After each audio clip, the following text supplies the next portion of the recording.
Vous n'êtes pas tombé là-dessus par hasard. Quelque chose de profond en vous, quelque chose de discrètement lumineux et d'éternellement conscient, vous a guidé ici car il a pressenti ce que votre esprit conscient n'a pas encore pleinement saisi. Votre vie n'est pas en train de s'effondrer, elle est en train de s'ouvrir. Et il y a une différence profonde entre les deux que la plupart des gens ne découvrent jamais avant qu'il ne soit trop tard. En ce moment, alors que vous écoutez ces mots, vous vivez peut-être ce qui ressemble à du chaos. Peut-être que les fondations sur lesquelles vous avez construit toute votre identité semblent soudainement creuses. Peut-être que les objectifs qui vous poussaient autrefois en avant vous paraissent maintenant insignifiants, comme chasser des ombres dans le désert. Les relations qui vous ancraient pourraient vous sembler étrangement lointaines, comme si vous les voyiez à travers une vitre épaisse. Vos vieilles routines, vos schémas familiers, même vos propres pensées peuvent vous sembler étrangers, comme des vêtements qui ne vous vont plus. Ce n'est pas une rupture. C'est une percée déguisée en destruction. Ce que vous vivez n'est pas un chaos aléatoire, mais un démantèlement sacré. La sagesse ancestrale de votre psyché qui écarte ce qui ne sert plus la personne que vous êtes en train de devenir. Carl Jung a appelé cela l'individuation. Le processus par lequel l'inconscient nous parle à travers des symboles, des rêves et des schémas récurrents qui deviennent incroyablement plus forts lorsque nous essayons de les ignorer. Les signes que je suis sur le point de partager avec vous ne sont pas de simples observations. Ce sont des confirmations que vous n'êtes pas en train de perdre la raison. Vous êtes en train de trouver votre âme. Ces 7 marqueurs apparaissent dans une séquence spécifique, comme des cailloux laissés par votre futur moi, pour vous guider à travers le labyrinthe de la transformation. Chacun s'appuie sur le précédent, créant une carte à travers un territoire qui semble étranger, mais étrangement familier, comme si vous aviez déjà parcouru ce chemin en rêve. Votre psyché fonctionne avec un système de signaux bien plus sophistiqué que votre esprit conscient ne le réalise. Alors que votre conscience s'efforce de donner un sens à des circonstances changeantes, votre intelligence plus profonde orchestre cette transformation depuis des mois, peut-être des années. Ces moments où vous vous êtes senti inexplicablement agité dans des situations qui auraient dû vous apporter de la joie, c'était votre sagesse intérieure qui vous préparait. Les livres qui semblaient vous appeler depuis les étagères. Les conversations avec des inconnus qui paraissaient étrangement significatifs. Les rêves qui persistaient longtemps après le réveil. Ce n'étaient pas des coïncidences, mais des coordonnées. Votre esprit inconscient posant des épingles sur une carte que vous ne saviez pas encore lire. La plupart des gens interprètent les premières étapes d'un changement profond, comme la preuve que quelque chose a mal tourné. Ils voient ça le questionnement, l'agitation, le détachement progressif des schémas familiers, comme des symptômes à corriger plutôt que comme des signaux à suivre. La société nous enseigne que la stabilité est synonyme de santé, que la constance est synonyme de succès, et que s'accrocher à ce que nous avons est toujours préférable à s'aventurer en territoire inconnu. Mais cette sagesse conventionnelle devient un piège lorsque votre âme dépasse les conteneurs que vous avez construits pour la contenir. L'effondrement, qui n'est pas vraiment un effondrement, se révèle à travers des marqueurs spécifiques. Contrairement à une véritable rupture, qui a tendance à être soudaine et réactive, le démantèlement sacré se déroule progressivement, avec un sentiment sous-jacent de justesse, malgré l'inconfort. Il y a une différence entre la panique de perdre le contrôle et la confiance profonde qui émerge lorsque vous réalisez que vous êtes guidé vers quelque chose de plus grand que ce que vous laissez derrière vous. Le premier ressemble à la noyade. Le second ressemble à apprendre à respirer sous l'eau. Le premier signe que votre vie est en train de s'ouvrir plutôt que de s'effondrer se manifeste par une impulsion sacrée à tout remettre en question, ce que vous avez jadis accepté comme une vérité inébranlable. Ce n'est pas une rébellion adolescente ou une crise de la quarantaine, c'est quelque chose de bien plus profond. Vous vous retrouvez à examiner des croyances, des rôles, des objectifs et des aspects de votre identité que vous n'aviez jamais pensé à remettre en question auparavant. La voix qui demande « Est-ce vraiment vrai ?», n'est pas destructive. Elle est archéologique, excavant soigneusement les couches de conditionnement pour découvrir ce qui se trouve en dessous. Jung a décrit cela comme l'intelligence naturelle de la psyché dissolvant des structures qui ne peuvent plus contenir votre moi émergent. Comme une graine qui doit craquer sa coquille protectrice pour devenir un arbre, Votre conscience est en train de percer les limitations qui vous semblaient autrefois être de la sécurité, mais qui ressemblent maintenant à des murs de prison. L'inconfort que vous ressentez n'est pas une punition, c'est une purification. Votre sagesse intérieure est en train de se débarrasser systématiquement des illusions qui organisaient autrefois votre vie, mais qui contraignent maintenant votre croissance. Extérieurement, votre vie pourrait sembler exactement la même. Vous pourriez suivre les mêmes routines, remplir les mêmes responsabilités, interagir avec les mêmes personnes. Mais intérieurement, des changements tectoniques sont en cours. Des schémas de pensée qui semblaient autrefois naturels semblent maintenant creux. Des conversations qui vous donnaient de l'énergie vous vident maintenant de votre vitalité. Des objectifs qui vous motivaient autrefois ressemblent maintenant aux rêves de quelqu'un d'autre, imposés à votre vie. Cette phase de questionnement apporte souvent du chagrin, car les vieilles identités commencent à mourir. La personne que vous pensiez être, définie par votre travail, vos relations, vos réalisations, vos problèmes, commence à ressembler à un personnage que vous avez joué de manière convaincante, mais que vous ne pouvez plus habiter avec authenticité. Pourtant, sous ce chagrin, quelque chose sans précédent est en train de s'éveiller, la liberté. La liberté qui vient lorsque les masques commencent à tomber, et que vous vous souvenez à quoi ressemble réellement votre visage. Les questions qui surgissent pendant cette phase ne sont pas des problèmes à résoudre, mais des portails à franchir. Lorsque vous demandez « Qui suis-je sous tous ces rôles ?» vous n'exprimez pas de la confusion, vous exprimez de la préparation. L'acte même de questionner prouve que votre moi authentique est déjà en train de s'éveiller, déjà assez fort pour défier les histoires qui vous définissaient autrefois. À mesure que ce premier signe s'approfondit, vous remarquerez que les synchronicités s'intensifient autour de vous. L'univers semble confirmer votre nouvelle direction à travers des coïncidences significatives, des opportunités inattendues et des rencontres fortuites qui semblent tout sauf aléatoires. Ce ne sont pas des signes que vous devriez revenir à d'anciens schémas, mais une confirmation que vous êtes enfin aligné avec quelque chose de plus vrai que ce que vous laissez derrière vous. Le deuxième signe émerge comme une déconnexion silencieuse mais persistante de qui vous étiez. Ce n'est pas dramatique ou soudain, c'est plutôt comme regarder une photographie s'estomper lentement. Des loisirs qui vous apportaient de la joie semblent maintenant plats. Des conversations qui vous engageaient semblent maintenant superficielles ou sans importance. Des routines qui vous apportaient une structure ressemblent maintenant à une répétition vide de sens. C'est comme si la lentille à travers laquelle vous voyez votre vie avait été tranquillement remplacée par une prescription différente, rendant tout ce qui est familier légèrement flou. Jung a compris cela comme un aspect crucial de l'individuation.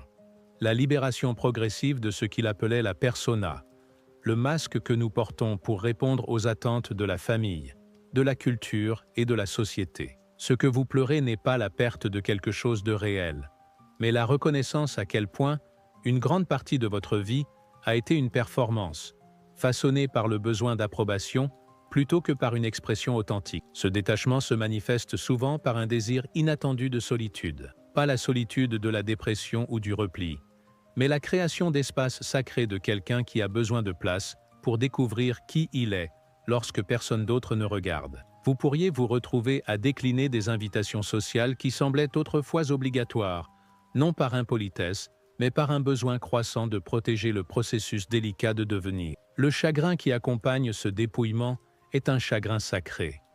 Celui qui ne vient pas de la perte de quelque chose de précieux, mais de la reconnaissance du temps que vous avez porté quelque chose qui n'a jamais été vraiment à vous. Chaque couche de faux moi qui tombe pourrait piquer momentanément, mais en dessous, vous découvrez quelque chose qui a attendu patiemment d'être reconnu. Vos préférences réelles, votre voix authentique, vos désirs véritables qui n'ont rien à voir avec ce que les autres attendent de vous.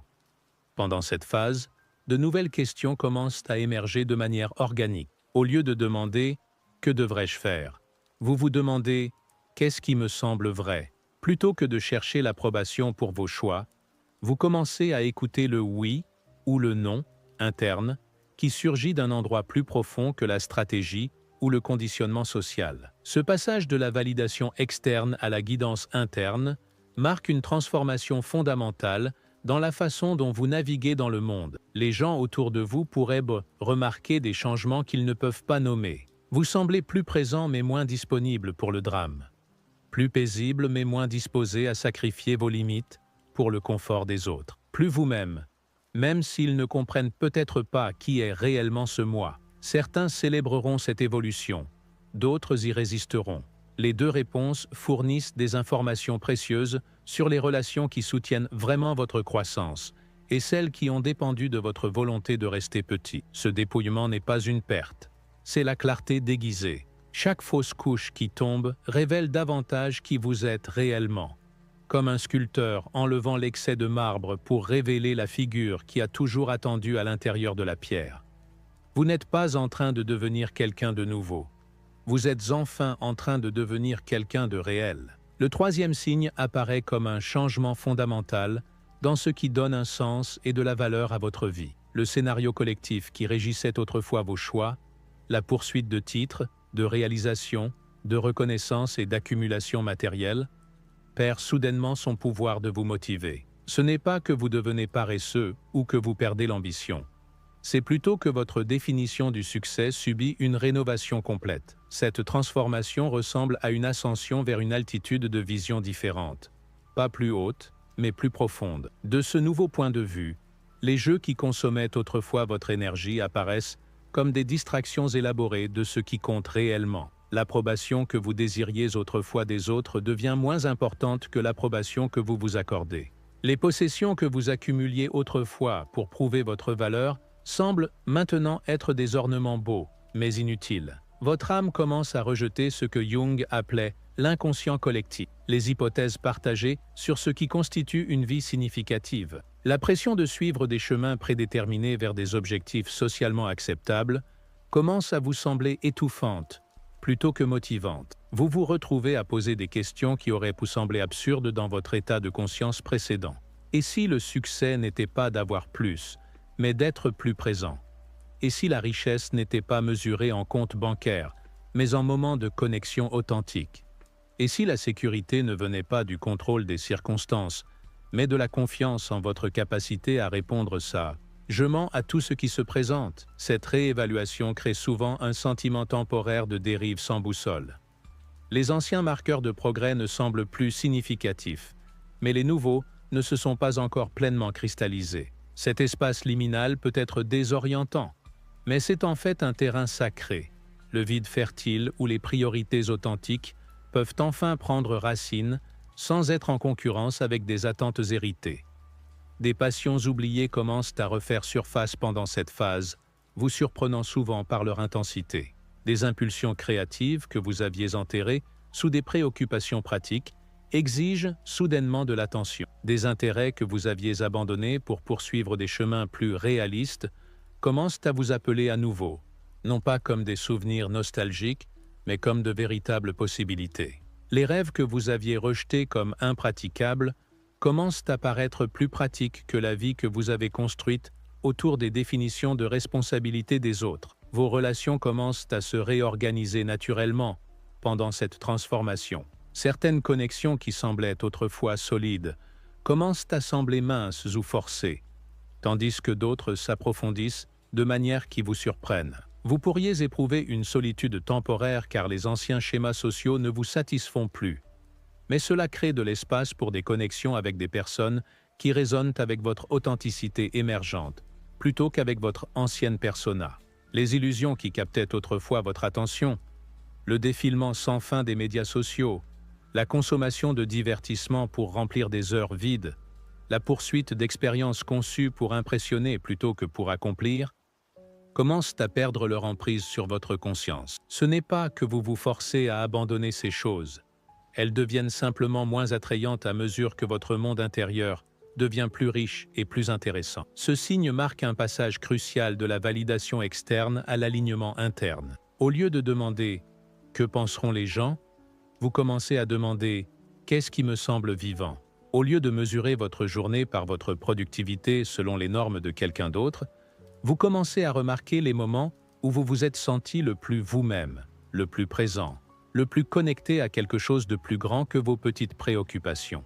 Le quatrième signe se manifeste par l'éveil d'un système de guidance plus subtil, qui opère en dessous du niveau de la pensée consciente.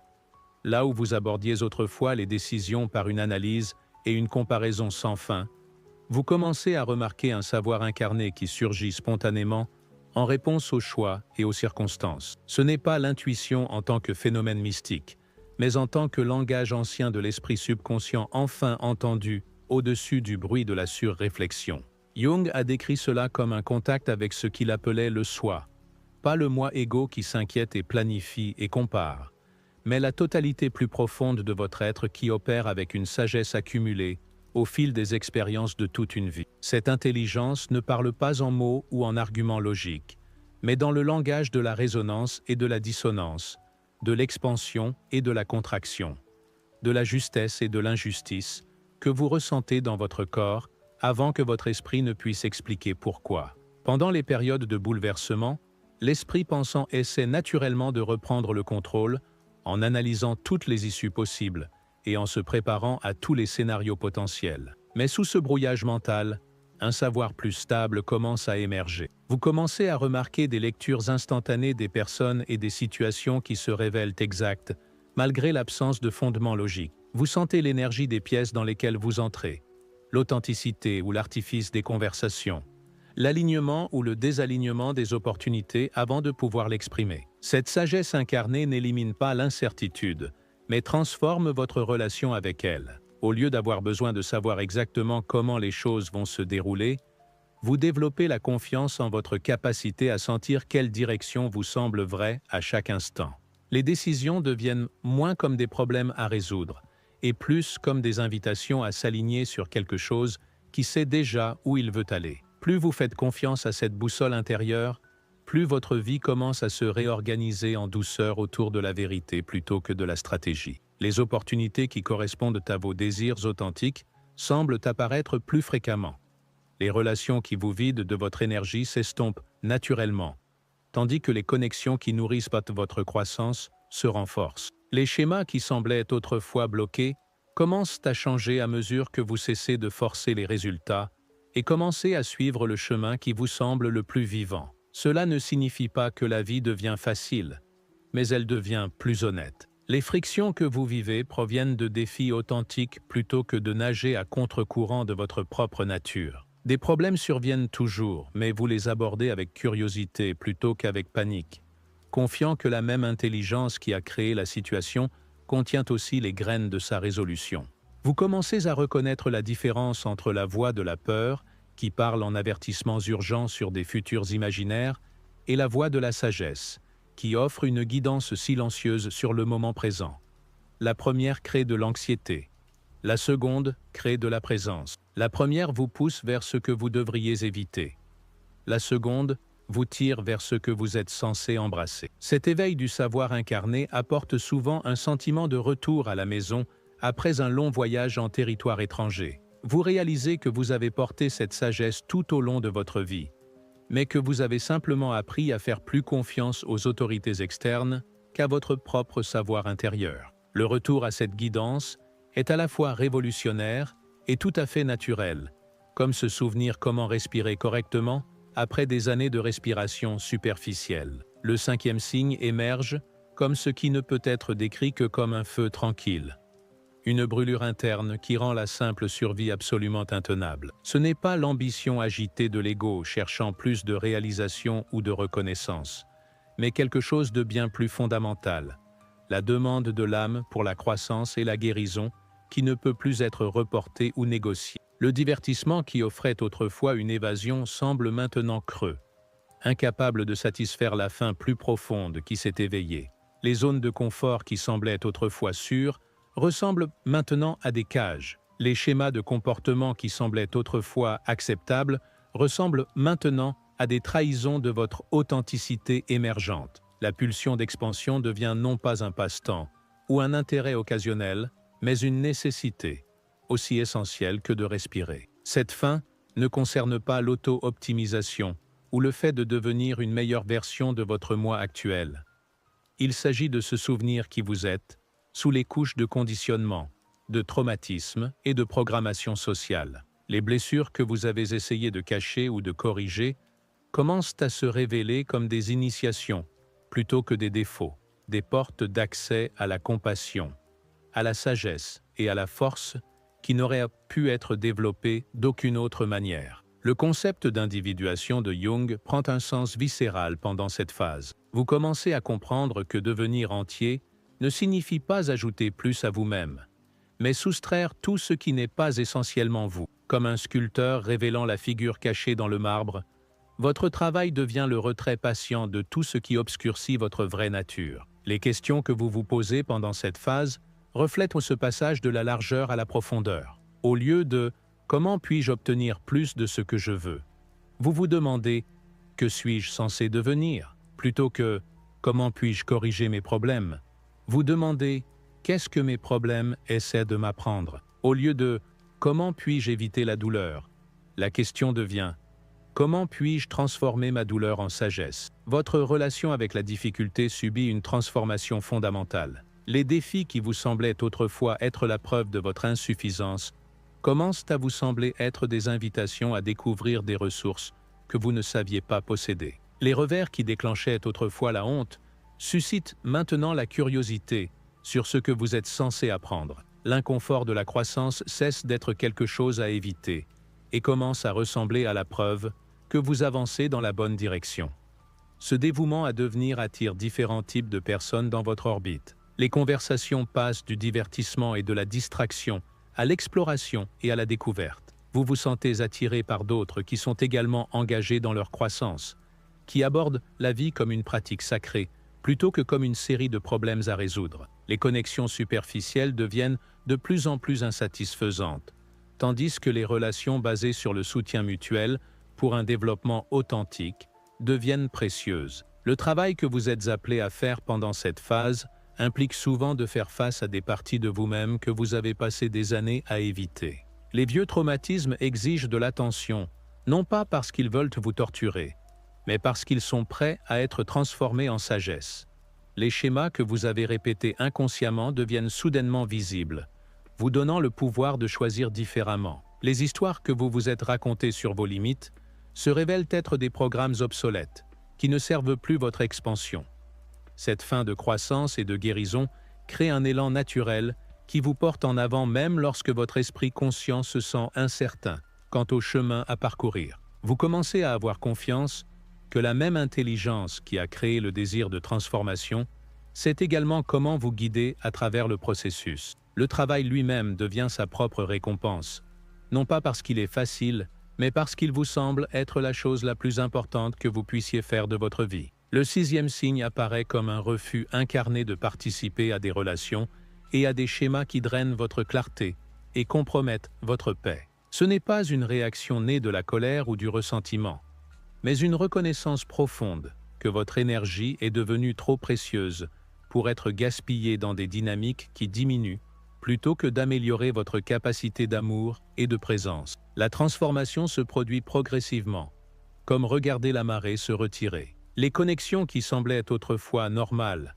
des relations caractérisées par le drame, la manipulation ou un manque de respect chronique déguisé en amour, semblent soudainement toxiques pour votre système nerveux. Votre tolérance pour la confusion qui passe pour de la loyauté, pour l'instabilité qui est normalisée comme de la passion, pour vos limites qui sont traitées comme de simples suggestions, s'évapore tout simplement. Ce changement surprend souvent les gens qui vous ont connu comme quelqu'un qui a priorisé le maintien de la paix, plutôt que le maintien des limites. Votre volonté d'absorber le chaos émotionnel des autres, afin d'éviter les conflits, diminue, car vous reconnaissez le véritable coût de tels arrangements. Ce que vous interprétiez autrefois comme de la gentillesse se révèle être une forme d'abandon de soi qui ne servait ni vous ni les gens que vous essayiez d'aider.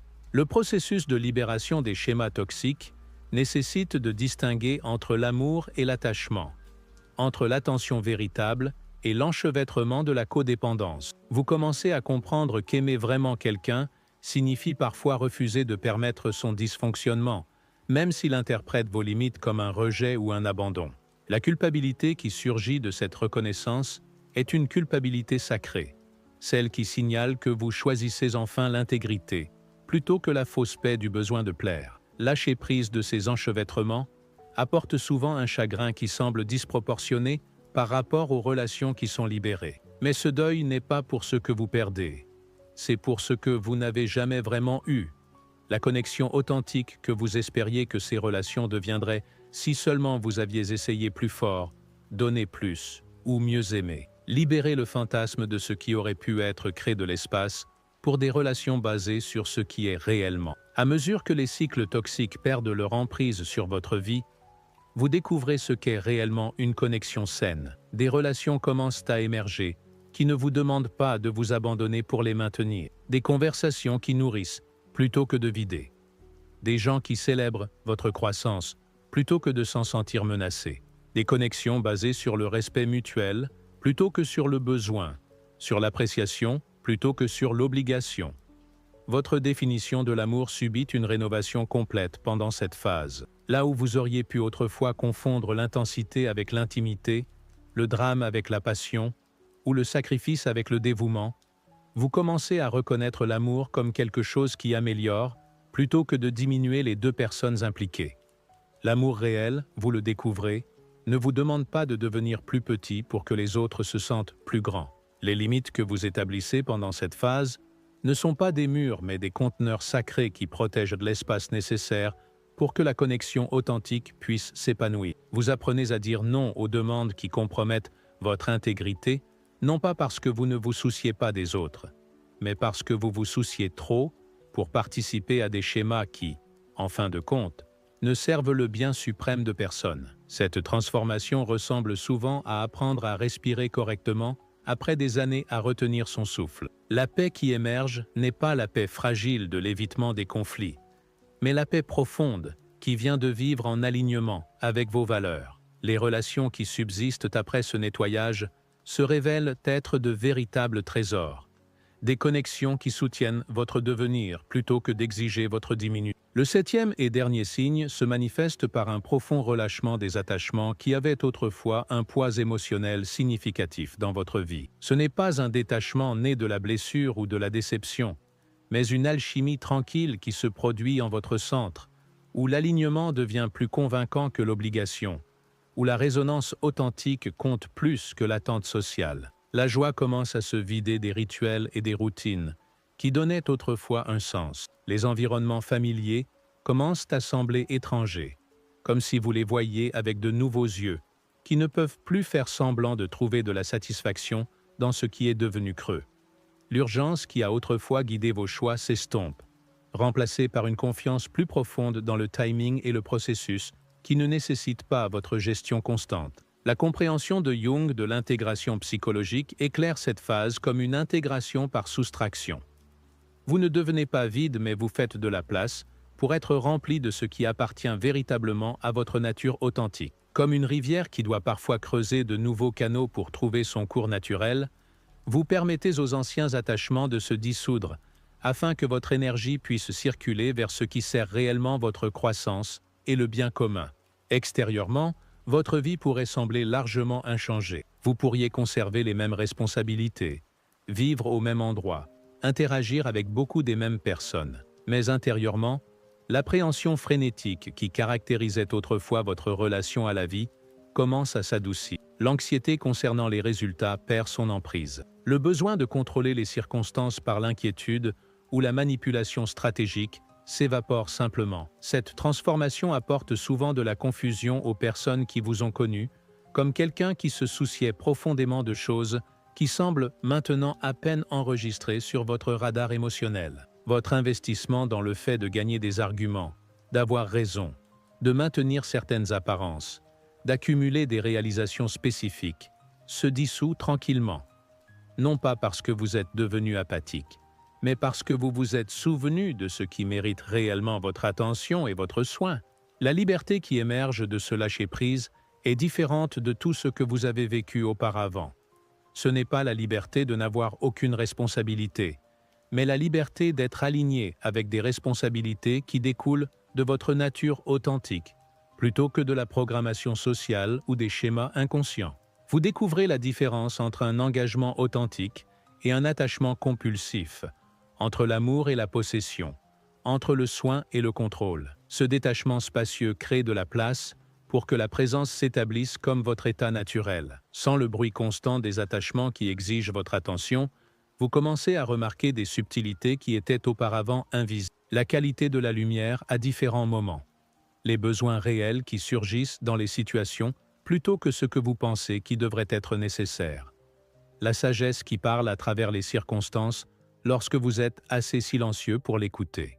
La nature liminale de cette phase peut être désorientante parce que vous n'êtes plus qui vous étiez, mais pas encore pleinement établi dans qui vous êtes en train de devenir. Cet espace de seuil exige de la patience et de la foi, en un processus qui ne peut être ni précipité, ni géré par la force de la volonté. La reddition devient non pas un concept spirituel, mais une nécessité pratique. La seule façon de se déplacer avec grâce, à travers un territoire qui exige la confiance plutôt que le contrôle. Votre relation avec le temps subit un changement fondamental pendant ce passage. La course effrénée pour faire en sorte que les choses se produisent cède la place à une confiance plus profonde, dans le timing naturel. Les projets se déroulent quand ils sont censés se dérouler. Les relations se développent à leur propre rythme. Les opportunités se présentent lorsque vous êtes prêt à les recevoir. L'effort épuisant de pousser les rivières cède la place à l'art élégant de se déplacer avec le courant qui a toujours été là, en attente de vous porter vers votre prochain devenir. Au fur et à mesure que ces 7 signes s'intègrent dans votre conscience, vous commencez à comprendre que ce qui a semblé être la fin de votre monde était en fait le début de votre vraie vie. La transformation que vous avez subie n'est pas seulement personnelle mais archétypale. Un retour à des façons d'être qui honorent le spectre complet de la conscience humaine, plutôt que la bande étroite que la culture moderne prend pour l'image entière. Cet éveil apporte avec lui un profond passage de la recherche de sécurité, par le contrôle, à la recherche de sécurité, par l'alignement avec quelque chose de plus grand et de plus sage que votre volonté individuelle. Vous découvrez que lâcher l'illusion du contrôle ne vous laisse pas impuissant, mais vous connecte à une source de pouvoir qui opère par la coopération, plutôt que par la domination, par la sagesse plutôt que par la force. La clarté qui émerge de ce processus n'est pas accompagnée de garanties sur la façon dont votre avenir se déroulera, mais elle vient avec une confiance inébranlable en votre capacité à répondre de manière authentique à tout ce qui se présente. Vous apprenez à distinguer entre la voix de la peur, qui crée des scénarios élaborés sur des futurs imaginaires, et la voix de la guidance, qui offre une sagesse simple sur le moment présent. La paix que vous découvrez n'est pas l'absence de défis, mais la présence d'un savoir plus profond qui transcende les circonstances. Les problèmes surgissent toujours, mais ils ne portent plus le poids existentiel qu'ils avaient autrefois.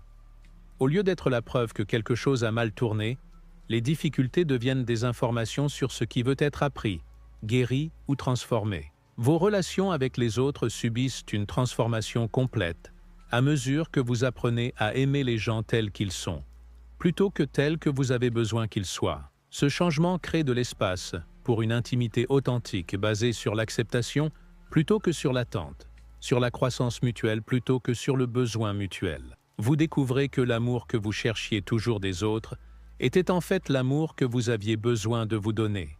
Le travail que vous êtes appelé à faire dans le monde émerge naturellement de cette intégration, plutôt que d'être imposé par des demandes externes ou des obligations internes. Votre contribution devient une expression de votre nature authentique, plutôt qu'une tentative de prouver votre valeur ou d'assurer votre place dans le monde. Le but se révèle non pas comme quelque chose que vous devez trouver, mais comme quelque chose que vous êtes, lorsque vous cessez de faire semblant d'être quelqu'un d'autre. Ce n'est pas la fin de votre voyage, mais le début d'une façon de vivre qui honore à la fois votre humanité et votre divinité. Vous avez appris à naviguer par boussole intérieure, tout en restant engagé dans le monde extérieur. Vous avez découvert comment être présent avec ce qui est tout en restant ouvert à ce qui veut émerger. Vous vous êtes souvenu de comment faire confiance à l'intelligence de la vie, tout en prenant la responsabilité de votre réponse à celle-ci. La communauté de personnes qui reconnaissent ces signes dans leur propre expérience grandit chaque jour. Vous n'êtes pas seul dans cette transformation, mais vous faites partie d'une révolution tranquille de la conscience qui se produit à travers la planète, car de plus en plus de gens se souviennent de qui ils sont sous les couches de conditionnement et de compromis. Votre éveil contribue à l'éveil du tout comme la guérison de chaque cellule individuelle contribue à la santé du corps entier. La prochaine phase de votre voyage implique d'apprendre à vivre à partir de ce nouveau niveau de conscience, tout en restant engagé dans un monde qui fonctionne souvent selon des paradigmes plus anciens. Cela nécessite de la patience, de la compassion et une volonté d'être un pont entre ce qui était et ce qui est en train de devenir. Votre simple présence devient un rappel aux autres que la transformation est possible, que la vie est bien plus mystérieuse et significative qu'ils ne s'en sont peut-être souvenus. Le chemin à parcourir ne consiste pas à atteindre une destination finale où toutes les questions sont résolues et toutes les luttes cessent. Il s'agit de devenir à l'aise avec le mystère, habile à naviguer dans l'incertitude et dévoué à devenir tout ce que la vie vous demande de devenir. Vous avez appris à faire confiance au démantèlement, à suivre les signaux intérieurs et à franchir les seuils avec courage et soin. Ceci est votre invitation à continuer à vous déployer, à continuer à écouter la sagesse qui parle à travers vos circonstances, à rester ouvert à la créativité infinie d'un univers qui s'exprime à travers votre façon unique d'être humain. Le futur moi que vous êtes en train de devenir n'est pas ailleurs ou plus tard. Il est déjà ici, déjà en train de se déployer, bénissant déjà le monde par sa présence. Faites confiance au processus, suivez les signes, avancez avec dévotion et émerveillement dans le magnifique inconnu de votre propre devenir.